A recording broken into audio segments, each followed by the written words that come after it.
decided to personally exhibit the method of executing religious principles as observed by the brahmacharis, sannyasis, vanaprasthas, and grihastas,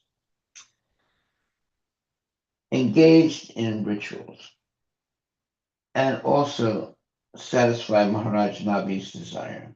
Consequently, he appeared as the son of Meru Devi in his original spiritual form, which is above the modes of material nature. Purport by Srila Prabhupada. When the Supreme Lord appears or descends as an incarnation within the material world, he does not accept a body made of the three modes of material nature: Sattvaguna, Rajaguna, and Tamaguna.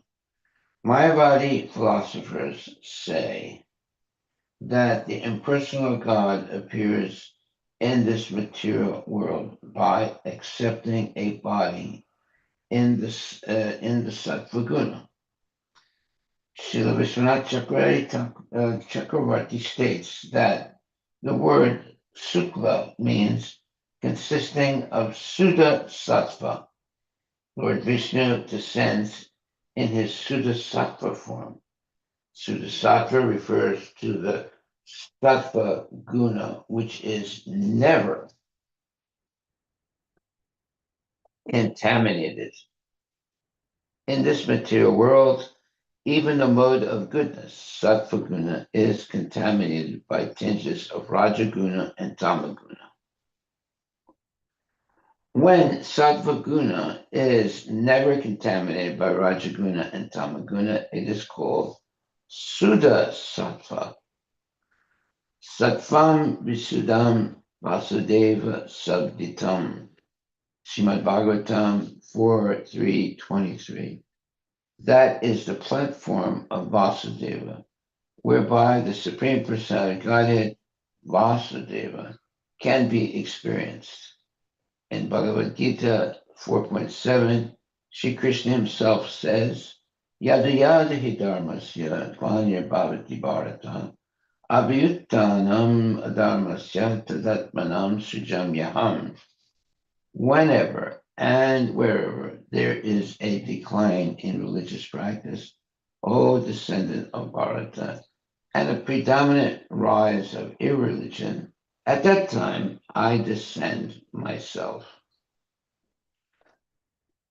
Unlike ordinary living entities, the Supreme Lord is not forced by the modes of material nature to appear.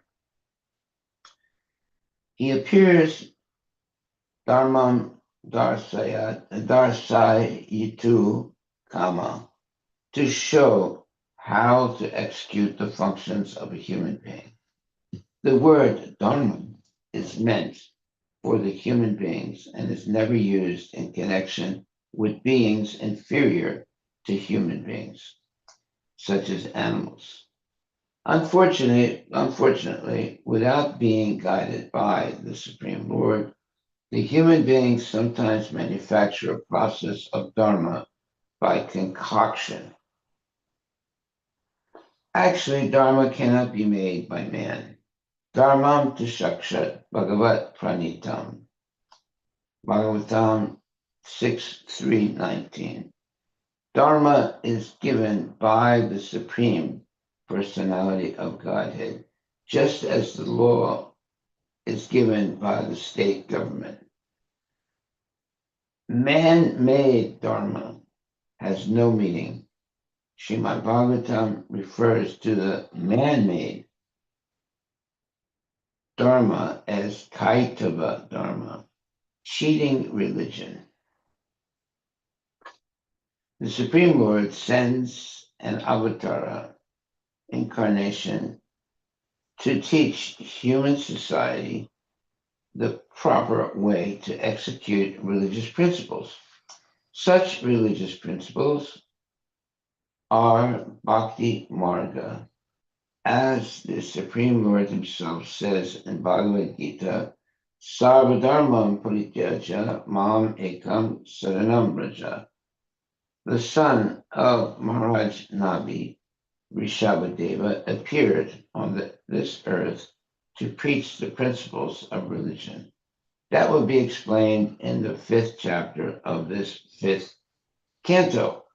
Thus end the Bhakti Vedanta purports of the 5th canto, 3rd chapter of the Srimad Bhagavatam, entitled Rishabhadeva appeared in the womb of Meradevi, the wife of King Nabi. Okay.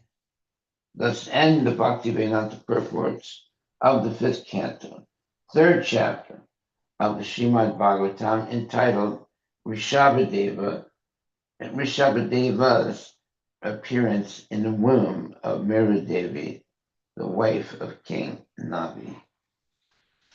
Now we're going on to chapter 4, the characteristics of Rishabhadeva, the Supreme Personality of Godhead. In this chapter, Rishabhadeva, the son of Maharaj Nabi, begot 100 sons, and during the reign of those sons, the world was very happy in all respects. When Rishabhadeva appeared as the son of Maharaj Nabi, he was appreciated by the people as the most exalted and beautiful personality of that age.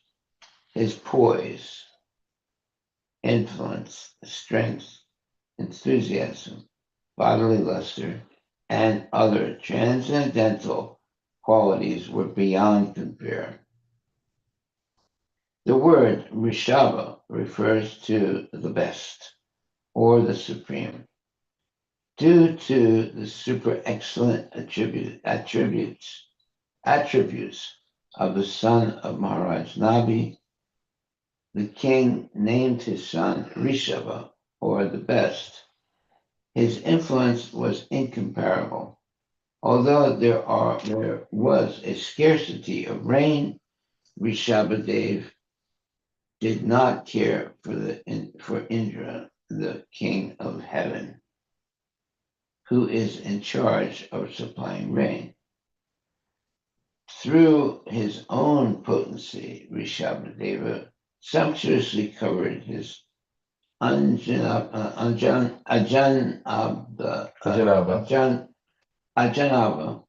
with ample rain.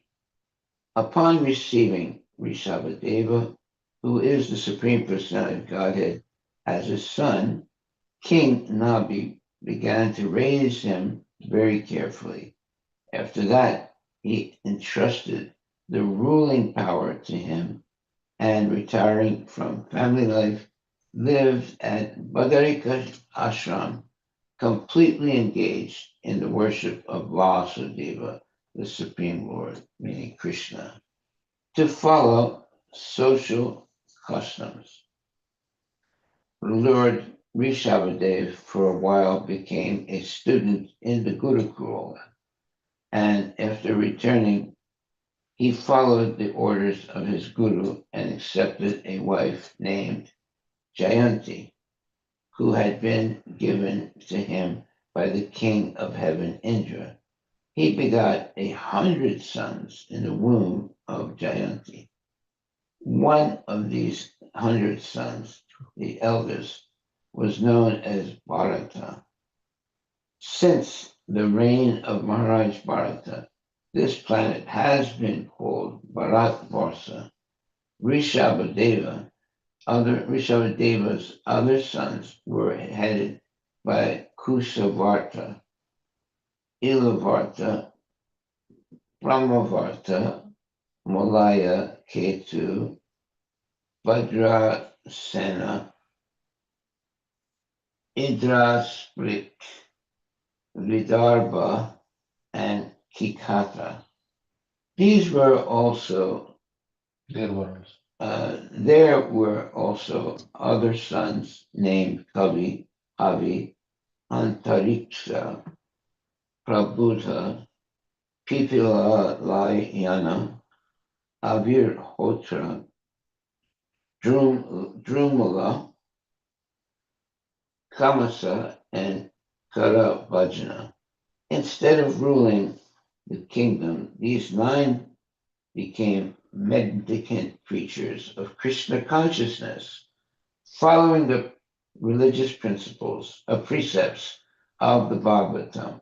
Their characteristics and activities are described in the 11th canto of Srimad Bhagavatam during the talks between Vasudeva and Narada at Kurukshetra.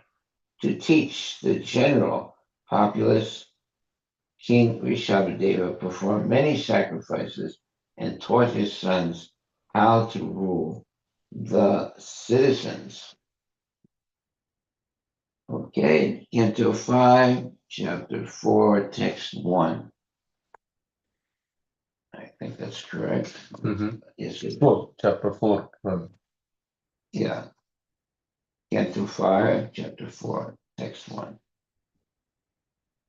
Sri Sukadeva Goswami said, as soon as the Lord was born as the son of Maharaj Nabi, he manifested symptoms of the Supreme Lord, such as marks on the bottoms of his feet, such as the flag, the thunderbolt, etc. His son was equal to everyone and very peaceful. He could control his senses and his mind. Well, that's very good. And possessing all opulence, he did not hanker for material enjoyment. That's also very good. Endowed with all these attributes, the son of Maharaj Nabi became more powerful day after day. Due to this, the citizens learned,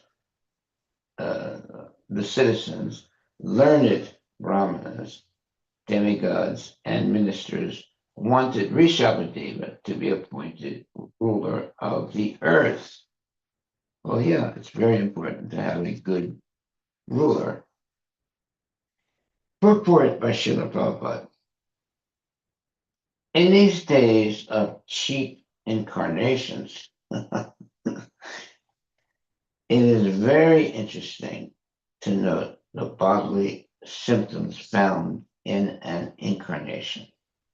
From the very beginning of his birth, it was observed that Rishabhadeva's feet were marked with the transcendental signs, a flag, thunderbolt, lotus flower, etc. In addition to this, as the Lord began to grow, he became very prominent. He was equal to everyone.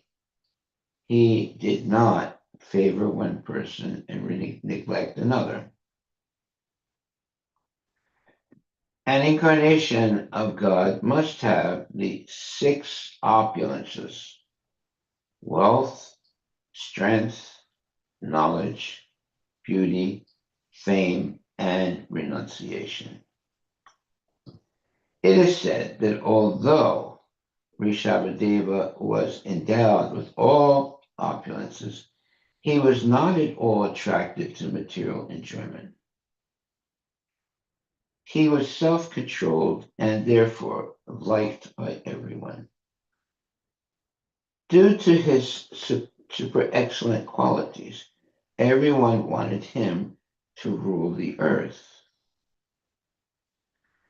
An incarnation of God has to be accepted by experienced people and by the symptoms described in the Shastras. An incarnation is not accepted simply by adulation of foolish people. So that's a very important statement. An incarnation of God has to be accepted by experienced people and by the symptoms described in the Shastras. An incarnation is not accepted simply by the adulation, meaning the adulation means having a lot of respect for foolish people. Text 2. When the son of Maharaj Nabi became visible, He evinced all good qualities. In other words, he showed all good qualities described by the great poets, namely, a well built body with all the symptoms of the Godhead, prowess, meaning strength, beauty, name, fame, influence, and enthusiasm. When the father, Maharaj Nabi, saw all these qualities, he thought his son to be the best of human beings or the supreme being. Therefore, he gave him the name Arishaba. Purport: to accept someone as God or an incarnation of God, one must observe the symptoms of God in his body. All the symptoms were found in the body of Maharaj Nabi's extraordinarily powerful son. His body was well structured, and he displayed all transcendental qualities. He showed great influence, and he could control his mind and senses. Consequently, he was named Rishaba, which indicates that he was the supreme living being. Text number 3. Indra, the king of heaven, who is very materially opulent, became envious of King Rishabhadeva. Uh-oh, this is going to be trouble. Consequently, he stopped pouring water on the planet known as Bharatvarsha. At that time, the Supreme Lord, Rishabhadeva, the master of all mystic power, understood King Indra's purpose and smiled a little. Then, by his own prowess, through Yogamaya, his internal potency, he profusely poured water upon his own place, which was known as Ajanabha. Well, so much for Indra. Purport: we find the word Bhagavan used twice in this verse. Both King Indra and Rishabhadeva, the incarnation of the Supreme Lord, are described as Bhagavan. Sometimes Narada and Lord Brahma are also addressed as Bhagavan. The word Bhagavan means that one is very opulent and powerful person, like Lord Brahma, Lord Shiva, Narada, or Indra. They are all addressed as Bhagavan due to their extraordinary opulence. King Rishabhadeva is an incarnation of the Supreme Lord, and therefore he was the original Bhagavan. Consequently, he is described herein as Yogeshwara, which indicates that he has the most powerful spiritual potency. He is not dependent on King Indra for water. He can supply water himself, and he did so in this case. In Bhagavad Gita, it is stated, Yajnat Bhavati Harjanya. Due to the performance of yajna, clouds of water are manifest in the sky. Oh, that's good. Clouds and rainfall are under the management of Indra, the heavenly king. But when Indra is neglectful, the Supreme Lord himself, who is also known as Yajna or Yajna Pati, takes the task upon himself. Consequently, there was sufficient rainfall in the place named Ajanava. When Yajna Pati wants to, he can do anything without the help of any subordinate. Therefore, the Supreme Lord is known as Almighty. In the present age of Kali, there will eventually be a great scarcity of water, anavisti, for the general populace due to ignorance and the scarcity of yajnik ingredients. Will neglect to perform yajnas. Srimad Bhagavatam therefore advises Yajnai Sankirtana Parai Yajanti Hi Sumedasa. After all, yajna is meant to satisfy the Supreme Personality of Godhead. In this age of Kali, there is great scarcity and ignorance. Nonetheless, everyone can perform Sankirtan Yajna. Every family in every society can conduct Sankirtan Yajna at least every evening. In this way, there will be no disturbance or scarcity of rain. It is essential for the people in this age to perform Sankirtan Yajna in order to be materially happy and to advance spiritually. Wow, there it is. That's why we're always chanting Hare Krishna. In other words, Sankirtan Yajna, at least every evening. Haribol. Well, we do it morning, afternoon, and evening. Text number 4.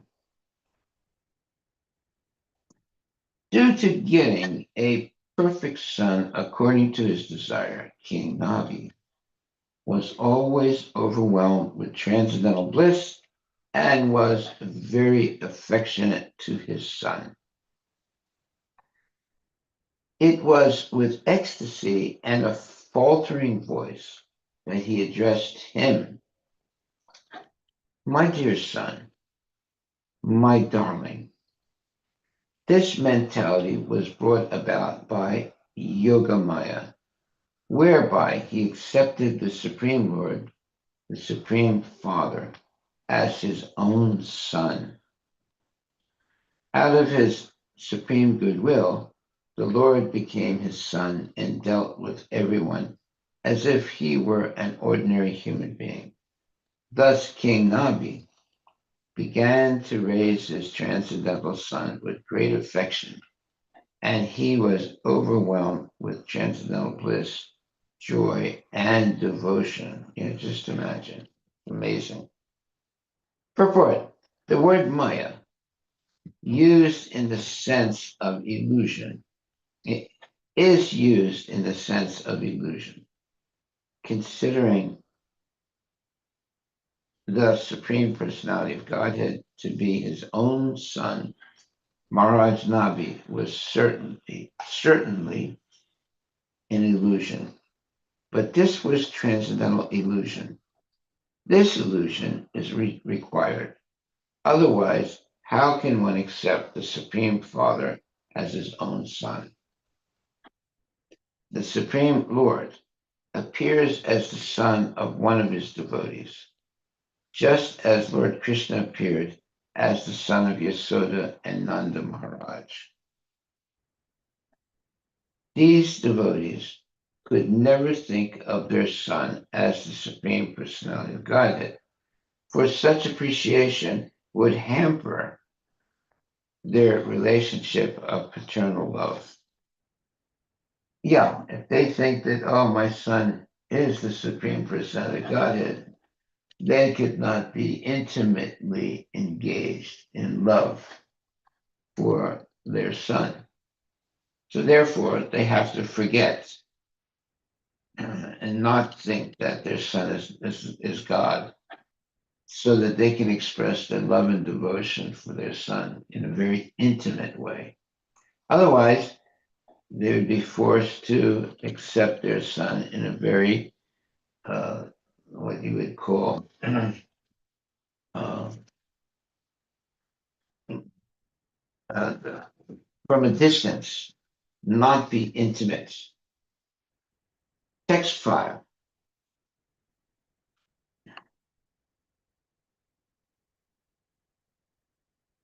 Okay. King Nabi understood that his son, Rishabhadeva, was very popular among the citizens and among government officers and ministers. Understanding the popularity of his son, Maharaj Nabi enthroned him as the emperor of the world to give protection to the general populace. In terms of the Vedic religious system, to do this, he entrusted him into the hands of learned Brahmanas who would guide him in administrating the government. See, this was the proper way. Even though one might be king, uh, the kings would always be guided by the genuine brahmanas in the government administration.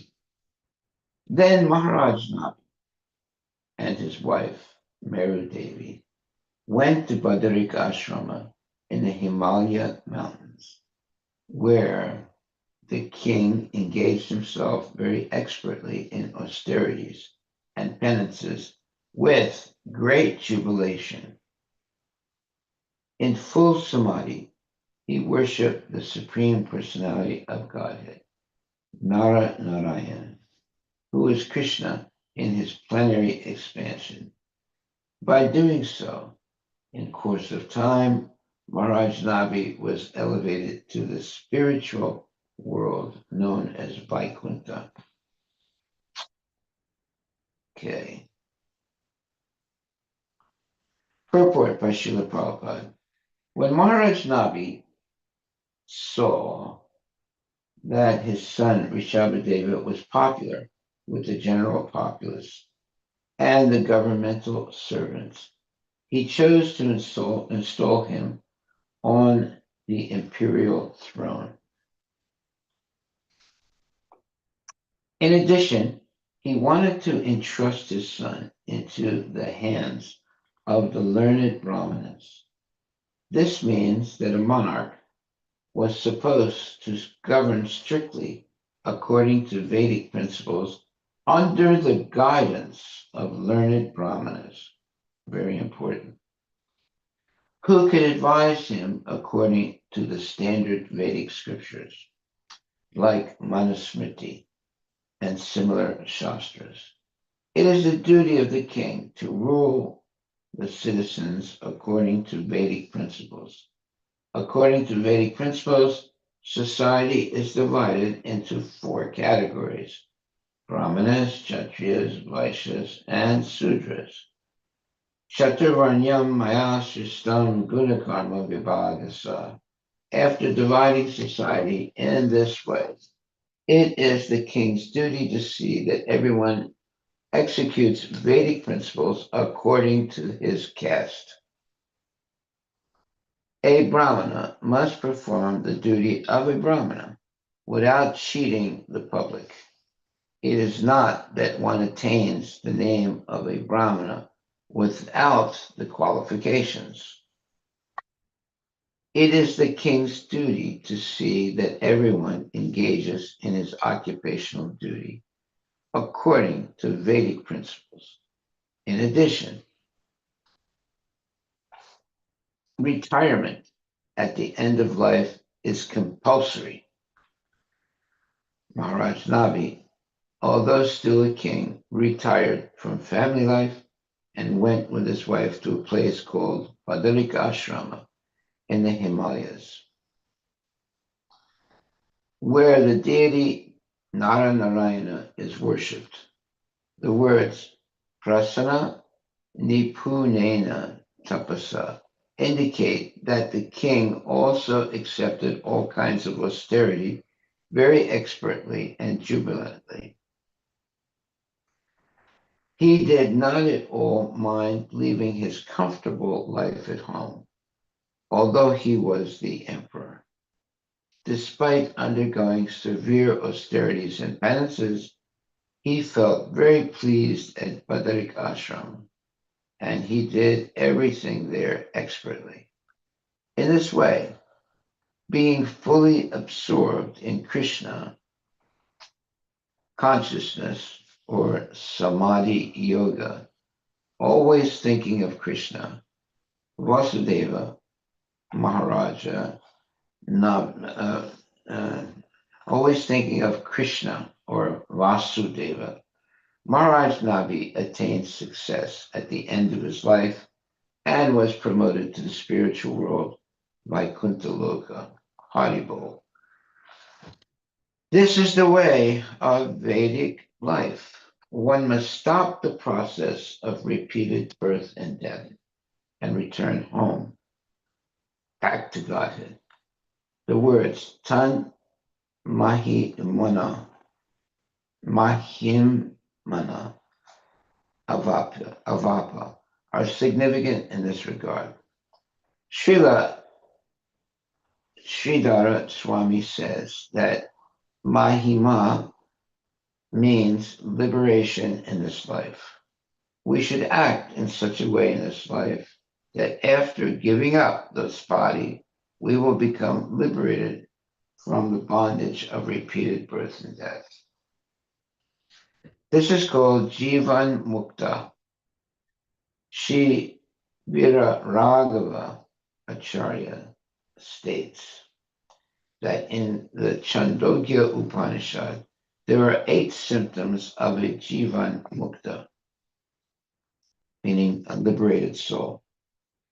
A person who is already liberated even when living in this body. The first symptom,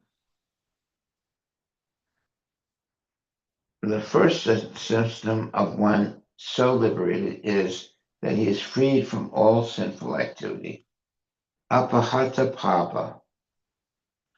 As long as one is under the clutches of Maya in the material energy, one has to engage in sinful activity.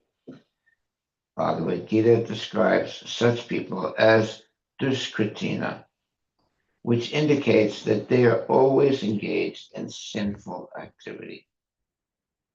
One who is liberated in this life does not commit any sinful activities. Sinful activity involves illicit sex, meat eating, intoxication, and gambling. Another symptom of a liberated person is vijara, which indicates that he is not subjected to the miseries of old age. Another symptom is vimrityu. A liberated person prepares himself in such a way that he does not take on any more material bodies, which are destined to die. In other words, he does not fall down again to repeat birth and death.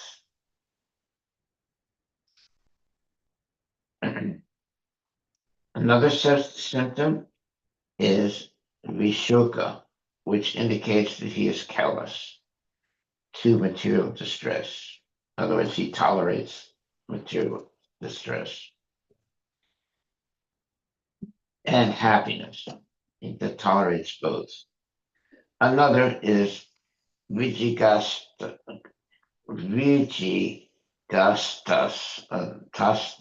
Vijigastasa, which indicates that he no longer desires material enjoyment.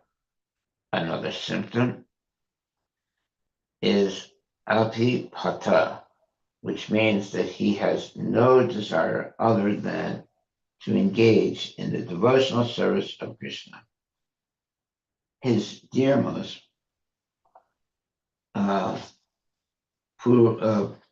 Pursuaba Lord, his dearmost Pursuabo Lord, what's that word? Pursuable. What does that mean? Is dear most persuable Lord. Pursuable. Pursuable? Pursuable. Pursuable Lord. Okay. Means like somebody who can be attained, maybe? Pursuable. Let me check. Pursuable. Okay. A further symbol is Satya Kama, which indicates that all his desires are directed to the supreme truth, Krishna. So you got it, pursuable? I'm not finding exactly. Yeah, it means capable of being pursued, followed, or prosecuted. Okay. He can be pursued basically. He does not want anything else. He is Satya Sankalpa. Whatever he desires is fulfilled by the grace of Krishna. First of all, he does not desire anything for his material benefit. And secondly, if he desires anything at all, he simply desires to serve the Supreme Lord. That desire is fulfilled by the Lord's grace. That is called Satya Sankalpa. Srila Vishwanatha Chakravarti points out that the word Mahima means returning to the spiritual world, back home, back to Vaikuntha. Sri Sukadeva says that the word Mahima means that the devotee attains the qualities of the Supreme Personality of Godhead. This is called Sadharma, or the same quality. Just as Krishna is never born and never dies, his devotees who return to Godhead never die and never take birth within the material world. Well, that's wonderful. Text 6. O Maharaj Parikshit. To glorify Maharaj Nabi, the old sages composed two verses. One of them is this: who can attain the perfection of Maharaj Nabi? Who can attain his activities? Because of his devotional service, the Supreme Personality of Godhead agreed to become his son. Purport by Srila Prabhupada. The words Sudena, Karmana are significant in this verse. If work is not carried out in devotional service, it is contaminated by the modes of material nature. That is explained in Bhagavad Gita, Yajnanatat Karmana Natra, Lokoyam Karma Bandhana. Activities performed only for the satisfaction of the Supreme Lord are pure and are contaminated and are not contaminated by the modes of material nature. All other activities are contaminated by the modes of ignorance and passion, as well as goodness. All material activities meant for satisfying the senses are contaminated. And Maharaj Nabi did not perform anything contaminated. He simply executed his transcendental activities even when performing yajna. Consequently, he obtained the Supreme Lord as his son. Wow, what a wonderful thing that is. Text 7. The second prayer is this: who is a better worshiper of the Brahmanas than Maharaj Nabi? Because he worshipped the qualified Brahmanas to their full satisfaction. The Brahmanas by their Brahminical prowess, showed Maharaj Nabi, the Supreme Personality of Godhead, Narayana, in person, Haribol. Purport by Srila Prabhupada. The Brahmanas engaged as priests in the sacrificial ceremony were not ordinary Brahmins. They were so powerful that they could bring forth the Supreme Personality of Godhead by their prayers. Thus, Maharaj Nabi was able to see the Lord face to face. Unless one is a Vaishnava, he cannot call forth the Supreme Personality of Godhead. The Lord does not accept an invitation unless one is a Vaishnava. Therefore, it is said in Padma Purana, Satkarma nipuno vipro mantra tantra visharada avaishnavo gururna syad vaishnava swa pacho guru. This is a very important verse. A scholarly Brahmana, expert in all subjects of Vedic knowledge, is unfit. A scholarly Brahmana, expert in all subjects of Vedic knowledge, is unfit to become a spiritual master without being a Vaishnava. But a person born in a family of lower caste can become a spiritual master if he is a Vaishnava. These Brahmanas were certainly very expert in chanting the Vedic hymn and Vedic mantras. They were competent in the performance of the Vedic rituals. And over and above this, they were Vaishnavas. Therefore, by their spiritual powers, they could call on the Supreme Personality of Godhead and enable their disciple, Maharaj Nabi, to see the Lord face to face. Wow. Srila Vishwanatha Chakravarti Thakura comments that the word ojasa means by dint of devotional service. Text number 8. After Nabi Maharaj departed for Badarak Ashrama, the Supreme Lord Rishabhadev understood that his kingdom was his field of activities. He therefore showed himself as an example and taught the duties of a householder by first accepting brahmacharya under the direction of spiritual masters. Very good. He also went to live at the spiritual master's place, the Gurukula.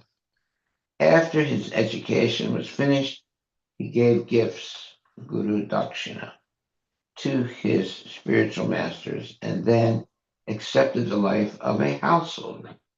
He took a wife named Jayanti and begot 100 sons who were as powerful and qualified as he himself. His wife, Jayanti, had been offered to him by Indra, the king of heaven.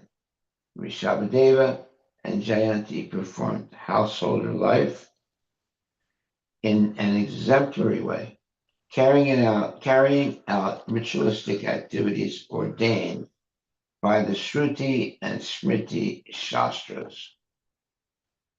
Purport by Srila Prabhupada.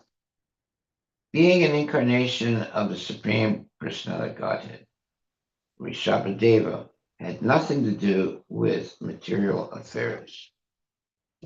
As stated in Bhagavad Gita, Paritranaya sadhanam vinasaya chaduskritam.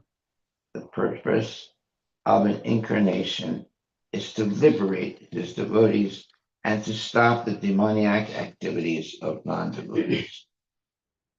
These are the two functions of the Supreme Lord when he incarnates. Sri Chaitanya Mahaprabhu has said that in order to preach, one must live a practical life and show people how to do things. Apani achari bhakti sikhaimu sabari. One cannot teach others unless he behaves the same way himself.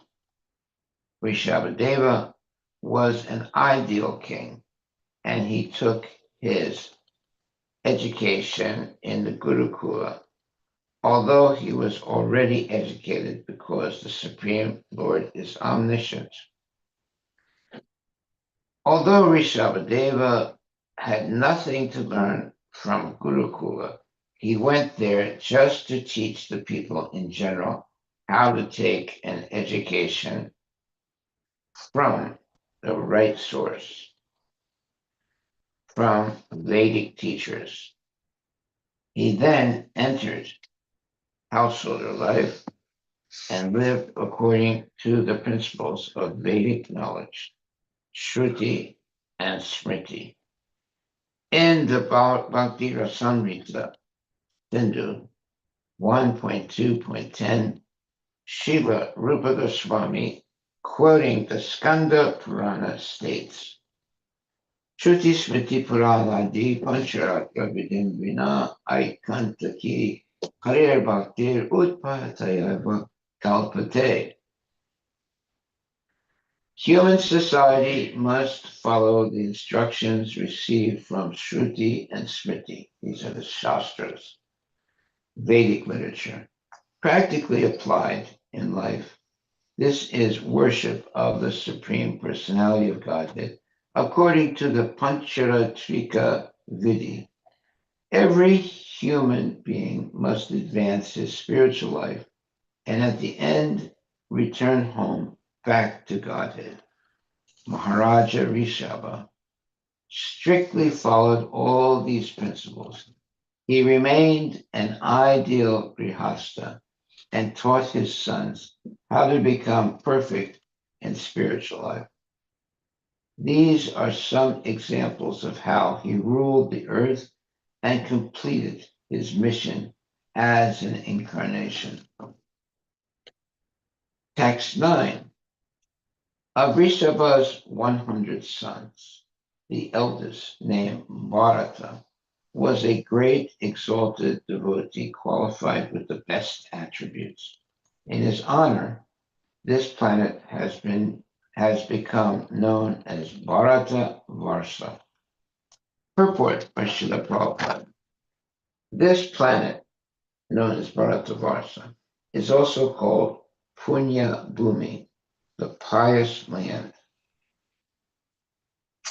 At the present moment, Bharata Bhumi, or Bharata Varsa, is a small piece of land extending from the Himalaya mountains to Cape Comorin.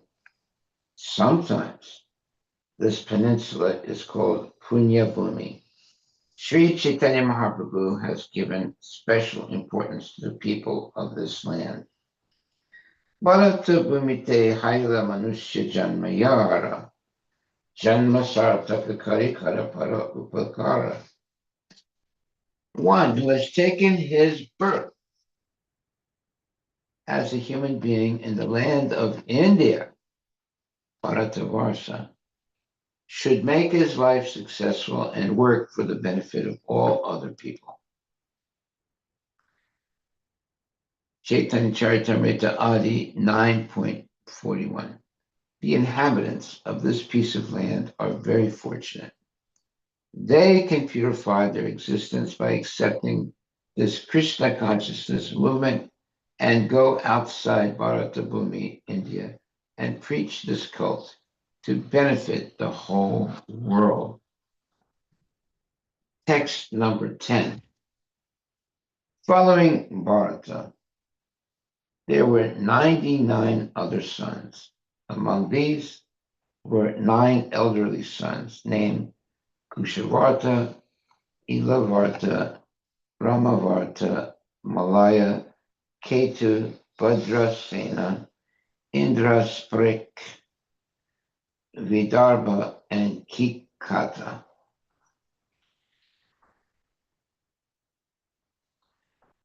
In addition to these sons were Kavi, Antariksha, Prabhuda, Pipalayana, Avirhotra, Drumila, Chamasa, and Karabhajana. These were all very exalted, advanced devotees and authorized preachers of Srimad Bhagavatam. These devotees were glorified due to their strong devotion to Vasudeva, the Supreme Personality of Godhead. Therefore, they were very exalted. To satisfy the mind perfectly, I, Sukadeva Goswami, shall hereafter describe the characteristics of these 9 devotees when I discuss the conversation between Narada and Vyasa. Text 13. In addition to these 19 sons mentioned above, there were 81 younger ones, all born of Rishabhadeva and Jayanti. According to the order of their father, they became well-cultured, well-behaved, very pure in their activities, and expert in Vedic knowledge and the performance of Vedic rituals. Thus, they all became perfectly qualified brahmanas. Purport. From this verse, we have good information of how the castes are qualified according to quality and work, not by birth. Rishabhas, so it's called the meritorious qualification, and not birth qualification. According to quality and work, Rishabhadeva, a king, was certainly kshatriya. He had 100 sons, and out of these, 10 were engaged as kshatriyas and ruled the planet. 9 sons became good preachers of Srimad Bhagavatam, Mahabhagavatas, and this indicates that they were above the position of brahmanas. The other 81 sons became highly qualified brahmanas. These are some practical examples of how one can become fit for a certain type of activity by qualification, not by birth. All the sons of Maharaj Rishabhadev were Kshatriyas by birth, but by quality, some of them became Kshatriyas and some became Brahmanas. 9 became preachers of Srimad Bhagavatam, Bhagavata Dharma Darshana, which means that they were above the categories of Kshatriyas and Brahmanas. Okay, text number 14. Wow, it's really long. Being an incarnation of the Supreme Personality of Godhead, Lord Rishabhadeva was fully independent because his form was spiritual, eternal, and full of transcendental bliss. He eternally had nothing to do with the 4 principles of material misery: birth, death, old age, and disease. Nor was he materially attached. He was always equipoised, and he saw everyone on the same level. He was unhappy to see others unhappy, and he was the well-wisher of all living entities. Although he was a perfect personality, the Supreme Lord and controller of all, he nonetheless acted as if he were an ordinary conditioned soul. Therefore, he strictly followed the principles of Varnashram Dharma and acted accordingly. In due course of time, the principles of Varnashram Dharma had become neglected. Therefore, through his personal characteristics and behavior, he taught the ignorant public how to perform duties within the Varnashrama Dharma. In this way, he regulated the general populace in householder life, enabling them to develop religion and economic well-being, and to attain reputations as sons and daughters, material pleasure, and finally eternal life. By his instructions, he showed how people could remain householders and at the same time become perfect by following the principles of Varnashram Dharma. Well, that's what we're being taught by our gurus, especially Srila Prabhupada. He is showing how people can remain householders and at the same time become perfect by following the principles of Varnashram Dharma. Purport by Srila Prabhupada. The Varnashram Dharma is meant for imperfect, conditioned souls. It trains them to become spiritually advanced in order to return home, back to Godhead. And that's what Prabhupada did. A civilization that does not know the highest aim of life is no better than an animal society. Well, we got a lot of animals in the society today. As stated in Srimad Bhagavatam, Na te vidu swartagatyam hi Vishnam. A human society is meant for elevation to spiritual knowledge, so that all of the people can be freed from the clutches of birth, death, old age, and disease. The Varnashram Dharma enables human society to become perfectly fit for getting out of the clutches of Maya. And by following the regulative principles of Varnashram Dharma, one can become successful. In this regard, see Bhagavad Gita 3.21-2024. Okay, well, we'll take a look at that a little later. Text 15.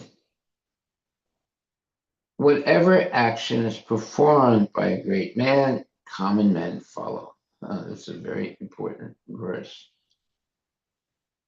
A similar verse is also found in Bhagavad Gita 3.21. It is essential for human society to have a section of men perfectly trained as qualified brahmanas according to the instructions of Vedic knowledge.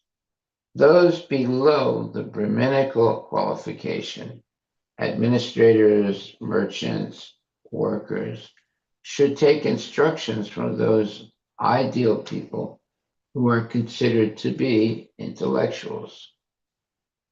In this way, everyone can be elevated to the highest transcendental position and be freed from material attachment.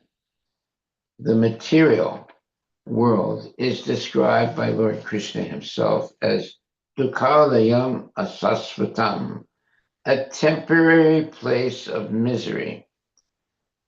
No one can stay here, even if he makes a compromise with misery. Oh, I really, I really am inspired by that. Even if he makes a compromise with misery, that is what nonsense people do. They make a compromise with misery. One has to give up his body and accept another, which may not even be a human body. As soon as one gets a material body, he becomes Deha Brit or Dehi. In other words, he is subjected to all the material conditions. The leaders of society must be so ideal that by following them, one can be relieved from the clutches of material existence. Hare Krishna, Hare Krishna, Krishna Krishna, Hare Hare, Hare Rama, Rama Rama, Hare Hare. The leaders of society must be so ideal that by following them, one can be relieved from the clutches of material existence. Very profound statement. And that just shows how responsible a genuine devotee has to be. He has to be a leader of society and so ideal that by following one's spiritual master, one can be relieved from the clutches of material existence. You must wrapping up. What's that? You have a doctor appointment. Arlen. Oh, should I stop right now? Yeah, it will be good at that. Okay. All right, but we'll stop right there. Our takeaway for today What is it? is It's fantastic.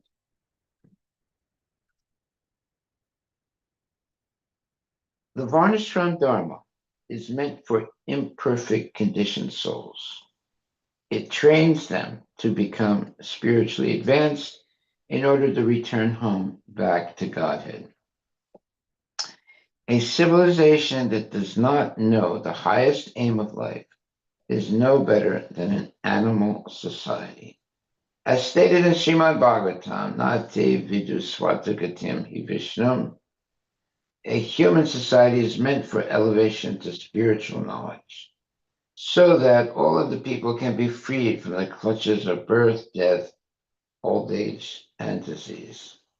The Varnashram Dharma enables human society to become perfectly fit for getting out of the clutches of Maya. And by following regulative principles of Varnashram Dharma, one can become successful in this regard. See Bhagavad Gita 3.21 to 24. Okay, well, thank you very much, my dear devotees. Please chant Hare Krishna and be happy and always engage in devotional service to the Lord, which is the only way by which we can become gradually we can gradually lose our attraction to material life and take up spiritual life wholeheartedly without any regrets.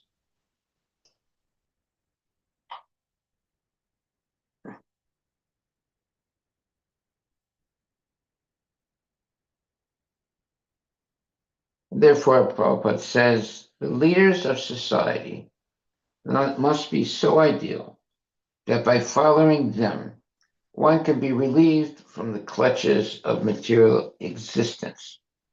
That is the ultimate statement for devotees.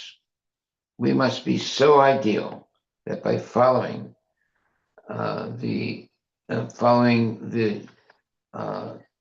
behavior and standards of genuine devotees, one can be relieved from the clutches of material existence. Yes. Everyone is under the clutches of material existence, but devotees can become leaders of society and become so ideal that by following them, one can be relieved from the clutches of material existence. Okay, my dear devotees, that should be our culture, to be able to be so ideal that by following the behavior and activities of genuine devotees, one can be relieved from the clutches of material existence. That is our takeaway for today. Thank you very much, my dear devotees. Now we know how we have a great, what you would call a great, what's called responsibility to be ideal in our behavior, so that we can help many other people become free from the clutches of Maya and material existence.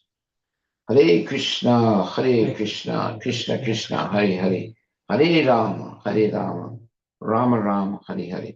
Thank you very much, my dear devotees, and this is our takeaway for today. As soon as one gets a material body, he becomes Dehi Brit, or Dehi. In other words, he is subjected to all the material conditions. The leaders of society must be so ideal that by following them, one can be relieved from the clutches of material existence. That is our duty as devotees. Thank you very much, and please chant Hare Krishna always, and be happy, and be ideal persons to help many other people become free from the clutches of Maya. Haribol. We'll stop right there.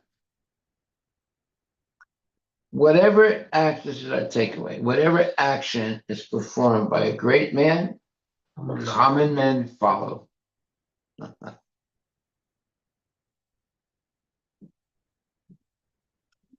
Okay, thank you.